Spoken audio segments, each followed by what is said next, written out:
जय श्रीमन्नारायण। भगवान श्री हरि विष्णु आप सभी भक्तजनों पे सदैव अपनी कृपा दृष्टि बनाए रखें। आज हम भाद्रपद में होने वाले एकादशी व्रत परिवर्तनी एकादशी व्रत की कथा सुनेंगे। आइए कथा की शुरुआत करते हैं। पौराणिक कथा के अनुसार एक बार युधिष्ठिर ने भाद्रपद माह के शुक्ल पक्ष की एकादशी का क्या नाम है और पूजा करने की विधि पूछी।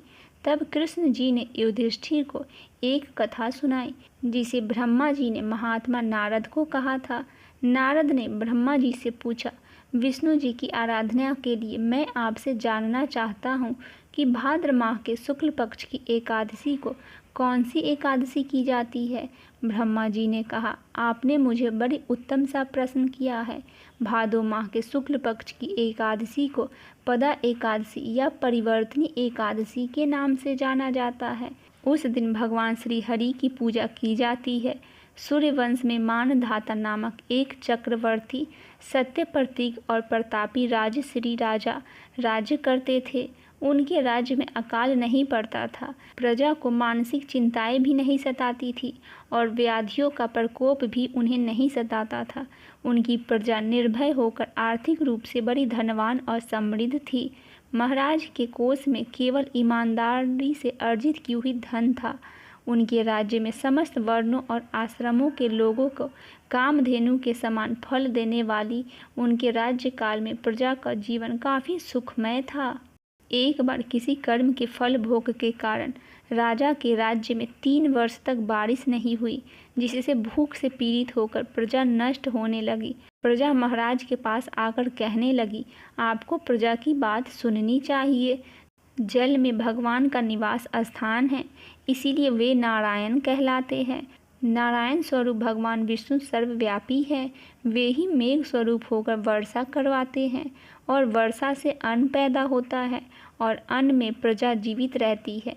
महाराज, इस समय अन्न के बिना प्रजा का नाश हो रहा है, अतः कोई उपाय कीजिए। राजा ने कहा कि आपने सही कहा है। अन्न को ब्रह्मा कहा गया है। अन्न से ही प्राणी जीवित रहता है।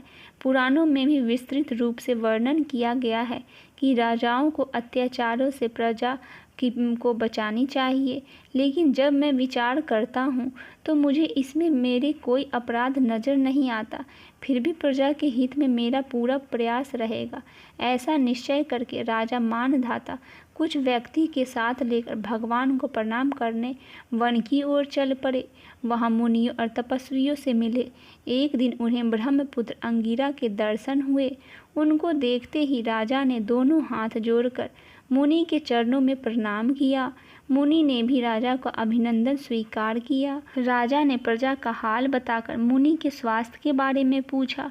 मुनि ने राजा को आसन और अर्थ दिया। मुनि ने राजा के आने का कारण पूछा तो राजा ने बताया कि मेरे राज्य में सब कुछ अच्छा चल रहा था, लेकिन किस कारण से वर्षा का अभाव हो गया है, इसकी वजह से मुझे पता नहीं चल रहा कि मैं क्या करूं। ऋषि अंगिरा बोले, सतयुग सबसे उत्तम युग है। इसमें लोग परमात्मा के चिंतन में लगे रहते हैं।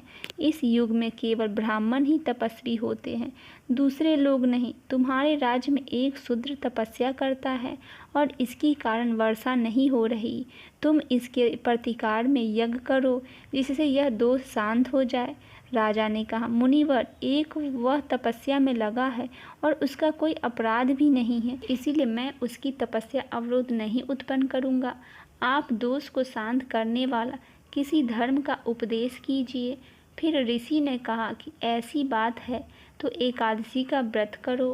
भाद्रपद माह में शुक्ल पक्ष की में एकादशी होती है, जिसे परिवर्तनी एकादशी कहते हैं। इस व्रत के प्रभाव से निश्चित ही समस्या का हल मिलेगा और तुम अपनी प्रजा और परिवार के सदस्यों के साथ इसका व्रत कर सकते हो। ऋषि के ये वचन सुनकर राजा वापस घर लौट आए और चारों वर्णों के प्रजा के साथ मिलकर भादो माह के शुक्ल पक्ष की परिवर्तनी एकादशी का व्रत रखा। इस व्रत से राज्य में बारिश होने लगी और हरी भरी खेती से पृथ्वी सुशोभित होने लगी। फिर प्रभु श्री कृष्ण ने युधिष्ठिर से कहा, हे युधिष्ठिर, इस परिवर्तनी एकादशी का व्रत हर एक मनुष्य को अवश्य करना चाहिए। अथवा इस व्रत को कथा पढ़ने से अथवा सुनने से सभी व्यक्तियों के पाप नाश हो जाते हैं। किसी भी कारणवश हम इस व्रत को नहीं कर पा रहे हैं तो इस व्रत का कथा भी अवश्य सुनना चाहिए। उससे भी भगवान श्री हरि विष्णु की कृपा दृष्टि आप सभी पे सदैव बनी रहती है। बोलिए भगवान श्री कृष्ण की जय, भगवान विष्णु की जय।